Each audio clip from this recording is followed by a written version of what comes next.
BRS party రాజకీయాలు ఎంతవరకు వచ్చాయి? కవితను దూరం పెట్టాలని హైకమాండ్ నిర్ణయించిందా?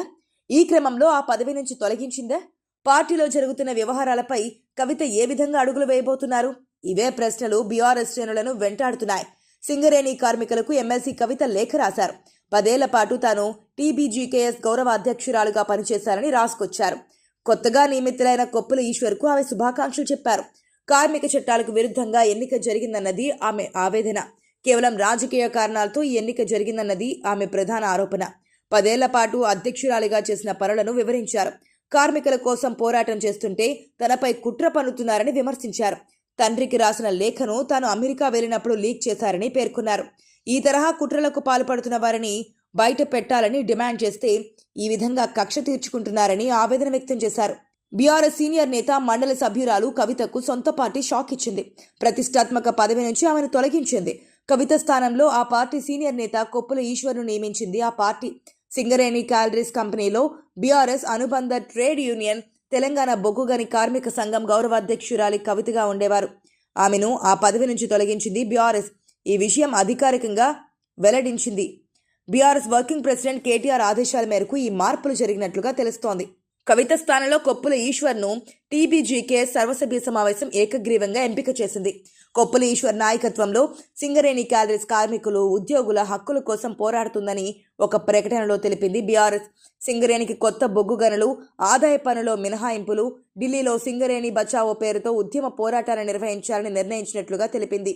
బీఆర్ఎస్ ఈ నిర్ణయం తీసుకునే ముందు కవితను గాని, కార్మిక సంఘం ప్రతినిధులు గాని ఆ పార్టీ సంప్రదించలేదని వార్తలొస్తున్నాయి.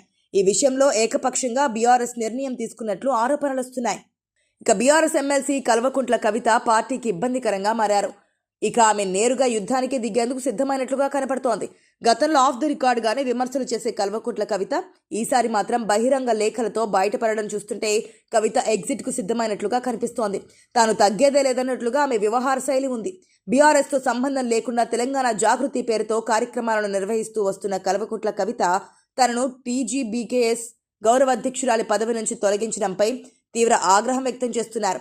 ఇప్పటికే తెలంగాణ భవన్కు దూరమైన కవిత ఇక బీఆర్ఎస్కు కూడా దూరం అవుతారా అన్న సందేహాలు నెలకొన్నాయి. అయితే గతంలో తాను అమెరికాకు వెళ్ళినప్పుడు పార్టీ అధినేత కేసీఆర్కు రాసిన లేఖను బయట పెట్టారని, ఇప్పుడు అమెరికాకు వెళ్ళినప్పుడు కార్మిక సంఘం గౌరవ అధ్యక్ష పదవి నుంచి తొలగించారని కవిత ఆరోపించారు. గతంలో తాను రాసిన లేఖను ఎవరు బయట పెట్టాలో చెప్పాలని తాను ఇప్పటికీ డిమాండ్ చేస్తున్నారని అన్నారు. తాను అమెరికాకు వెళ్ళినప్పుడే పదవి నుంచి తొలగించడం కుట్రలో భాగమేనని అన్నారు. మొన్న మధ్య పార్టీ నేత జగదీశ్వర్ రెడ్డిని లక్ష్యంగా చేసుకుని మాట్లాడిన కవిత ఈసారి మాత్రం కుట్రదారులంటూ కొత్త వాదనకు తెరతీశారు. ఒక రకంగా చెప్పాలంటే తన సోదరుడు కేటీఆర్పై ఈసారి బాణాలు ఎక్కిపెట్టినట్లుగా అర్థమవుతోంది. దీంతో అన్నాచెల్లెల రాజకీయ యుద్ధం వీధిన పడిందన్న వార్తలు మాత్రం తెలంగాణ రాజకీయాల్లో హల్చల్ చేస్తున్నాయి. ఈ లెక్కన కవితకు క్రమంగా దూరం చేసేందుకు స్కెచ్ వేసినట్లుగా అప్పుడు బీఆర్ఎస్లో చర్చ జరుగుతోంది. తాజా నిర్ణయంతో కేటీఆర్ కవిత మధ్య విభేదాలు తారాస్థాయికి చేరినట్లు చర్చించుకుంటున్నారు. రానున్న రోజుల్లో ఆమెను పార్టీ ఆఫీస్కు రానివ్వకుండా ప్లాన్ చేస్తున్నట్లు ఆ పార్టీ నుంచి ఫీలర్లు వస్తున్నాయి. రాబోయే రోజుల్లో కవిత వ్యవహారం ఇంకెన్ని మలుపులు తిరుగుతుందో చూడాలి మరి.